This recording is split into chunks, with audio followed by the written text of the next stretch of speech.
Holy cow, has it already been 1 year? Time sure flies when you are living your best life.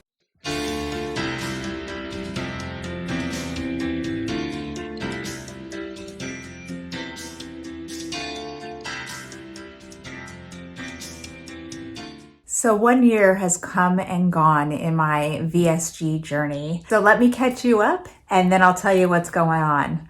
Let's start at the beginning of my story. In January of 2020, I decided to have VSG or vertical sleeve gastrectomy to assist in my weight loss journey. At that point, I had hit rock bottom. I had literally tried everything. And this is the one thing I thought would help me catapult myself into a healthier lifestyle and a healthier version of myself. So I went through all the steps. I connected with my insurance company to get approval. I found a surgeon that would do my surgery. I had to travel to California. I live in Oregon. And I had to travel to California in order to get the surgery paid for. I couldn't have surgery in Oregon. They would have only covered it 80%, but because I traveled to California, they covered it 100%, less my deductible, plus they paid for my travel and somebody to travel with me. Win-win, right? So I went through all of the steps needed in order to qualify for vertical sleeve gastrectomy. I contacted my insurance company, like I said, found a surgeon, jumped through the hoops of going to a psych doctor, which I highly recommend, because if you don't get your head in the right spot, you're not going to survive in this new lifestyle. You're just going to go back to bad habits and you're going to gain all your weight back, which is very frustrating. I went through those hoops. I went and had a sleep test done. I did all of the things and then COVID hit and it halted everything.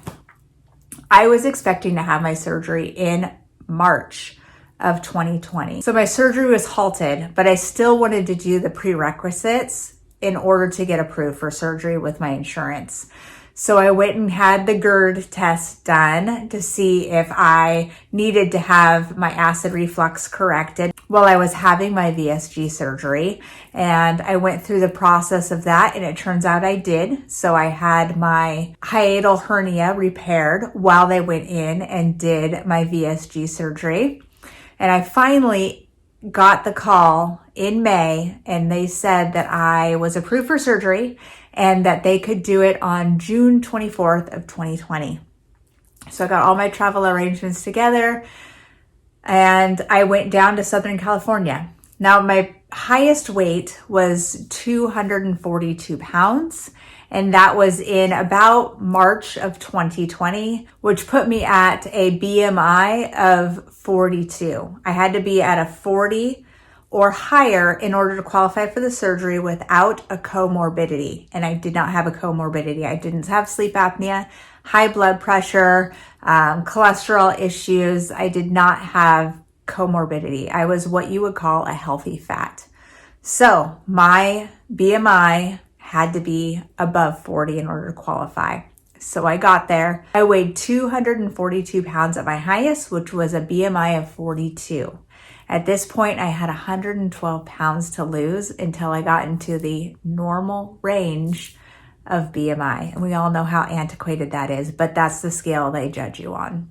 So got cleared, got all of my travel plans situated, went down to have surgery.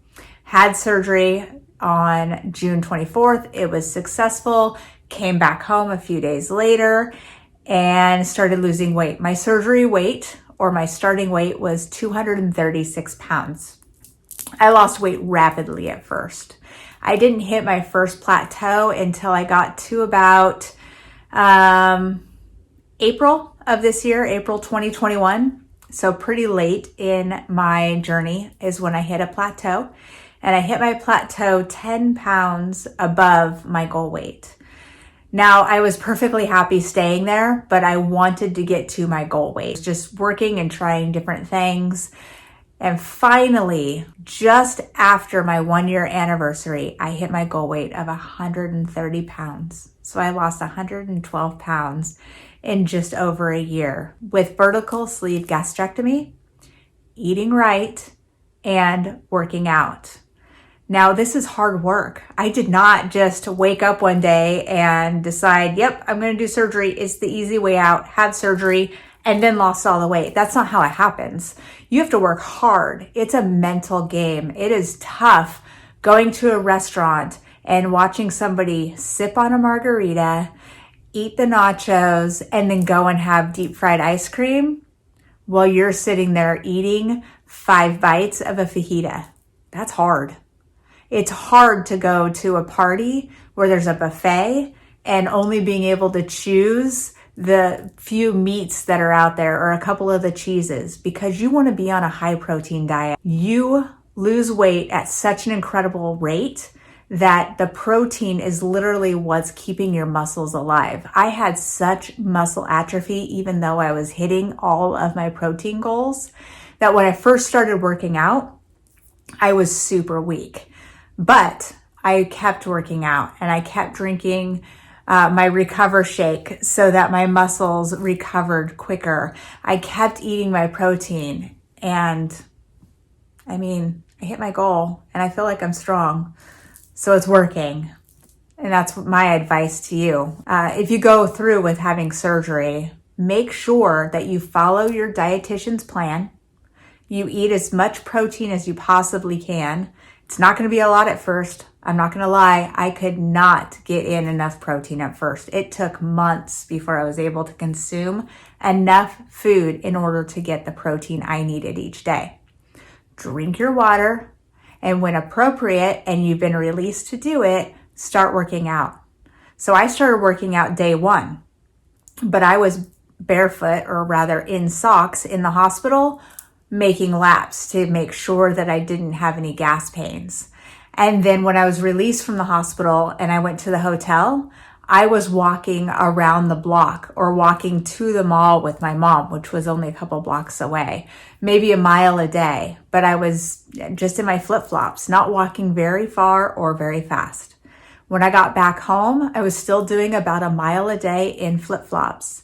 And I eventually graduated to wearing tennis shoes, wearing the right tennis shoes, and then adding in a little jogging. And as soon as I was cleared at 8 weeks to lift whatever I wanted to, I signed up for Beachbody.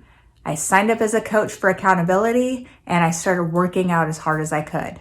And I've been working out ever since. And that is what has really helped me drop the weight and continue to lose weight without a major plateau until about April of this year. Now, what was different about April of this year is I actually increased my workouts, which caused me to be hungrier, and I ate more and I was gaining muscle mass. So although I was losing fat, I was gaining muscle mass. I was shrinking in size, but I still wasn't seeing the scale move. It's very important to take progress photos and take your measurements because at some point the scale will not move, but you are still progressing. Focus on the non-scale victories. I started working out twice a day in April because I started a program called 75 Hard. It's more of a mental program. It helps you get to the next level in your life. It helps to show you what kinds of things you are capable of. And 2 of the things I had to do during the day is 2 different workouts, 45 minutes each. One of the workouts had to be outside and they had to be 3 hours apart. So for 75 days, I was doing 2 workouts a day and not losing a single pound, but man, did I feel amazing. I had so much energy. I was getting strong. I had more compliments on my arms during that time than I ever have in my entire life. So my suggestion to you is as soon as you are able, start doing something physical. The goal of weight loss surgery is to not get skinny. It's to get healthy and fit so you can have longevity of life. I'm going to say that again.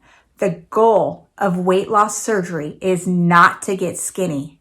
Your goal is to get healthy and fit for longevity of life, for quality of life. Remember that when you're going through this. Remember that when you make the decision to have surgery, that this is long term, this is for the rest of your life. Your stomach will always be smaller. If you have gastric bypass, you will never have that stomach attached again. If you have vertical sleeve gastrectomy, you will always have a smaller stomach. Now, can you stretch out your stomach? Rumor has it that, yeah, you can. And you can gain all your weight back. And then you start eating normal again. I'm a year out and I have not seen that to be true. There have been a few meals where I ate way too much or I ate way too fast. And I was way, way, way over full. That's another thing. Eat slowly. Let your body catch up to your head. And I was way too full. And I was scared that I was going to stretch out my stomach, but I never have. I eat probably 6 to 8 meals a day, but they're tiny meals. They're anywhere between 2 and 4 ounces each. And I'm very aware of how I'm fueling my body. I choose to have things that have no sugar in them. I choose to have high protein foods. I do eat vegetables, but I prefer to eat them in the form of a shake, and I add protein powder to it. That way, when I go to eat my meal, I can focus on the protein. I'm still getting my veggies in.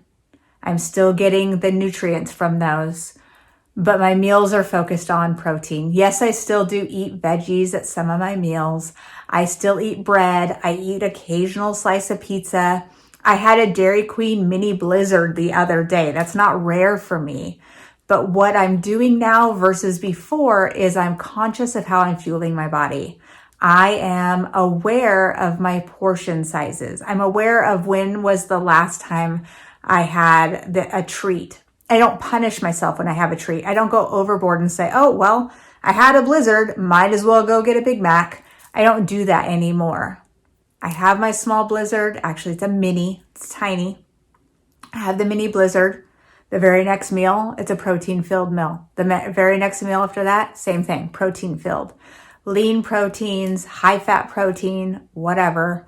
Focusing on those protein-packed meals. It's okay to eat what you want. Just eat it in the right portion size. Don't eat it all the time. These are things to remember when you're going into this new lifestyle. This new lifestyle is a change of your entire life. Your entire world is going to change. People around you may get so jealous that they don't like you anymore and they treat you like shit. They're not your people. Move on with your life. Do not dwell on them. There will be those people. There will also be the exact opposite. People who see you as a big motivator and then they start their own health journey because of you. Those are the people you want to focus on. Those are your people. Bring people around you that are going to support you in this journey, and do not ask permission. It is your body. Tell them, this is what I'm doing. I need your support. Are you in or out? That's it. It's not up to them if you have this surgery or not. Okay? I know it's hard. It's a tough lesson to learn. But it's up to you. You're doing this for you. You're doing it for your health. You're not doing it for glory. You're not doing it for attention. You're not going to be a different person when you're done. You're going to be happier. You're going to be the same person on the inside, but you're going to exude happiness to everybody. You're going to show people that it can be done. You're going to motivate others to do it. You're going to motivate others to get up off the couch and go do some movements. You're going to motivate others to go write down a meal plan, to meal prep. Whatever it is, you're going to be a huge motivator, especially if you share your journey online like I have. So 1 year later, I'm happy. I would do it 100 times over again. My only regret is that I didn't do it sooner, and I think you'll hear that a lot if you join any bariatric support groups. Do it when you think you need to do it. Don't do it when you hit rock bottom. Do it before then. I tried literally everything, and this was the one thing that helped me. But remember, get your mind right first, okay? Your mind right, and then your body will follow. I promise you. I would love to hear about your journey.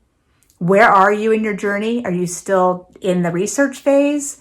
Have you had your surgery? Are you years out? Let me know in the comments. I'd love to hear about your story. And then I put other links down below in the description of this video so you can connect with me via Instagram or Facebook. I'd love to hear your journey and hear your story. I really appreciate you being here with me. Thank you for holding me accountable and cheering me on. I really appreciate your support.